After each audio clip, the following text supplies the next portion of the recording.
కోడిగుడ్ల scam,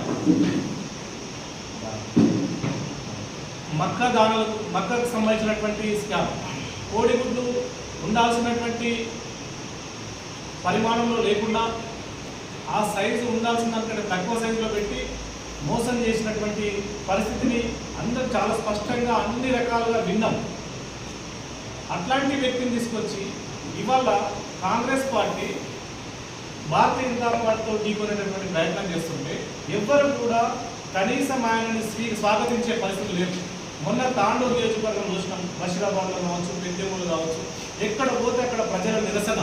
Congress party వాళ్ళే ఆయనని స్వాగతించలేకపోతా ఉన్నారు. కాంగ్రెస్ పార్టీ వాళ్ళే ఆయనని గ్రామాల నుంచి తరిమేస్తున్నారు. సామాన్య ప్రజలు అసలు రంజిత్ రెడ్డి అనే వ్యక్తి ఈ ప్రాంతంలో కనీసం ఎప్పుడు కూడా చూడలేదు. రంజిత్ రెడ్డి అనే వ్యక్తి అక్కడక్కడ పేరు విన్నాం తప్ప అది కూడా ఈ మధ్య స్కామ్ చేసిండ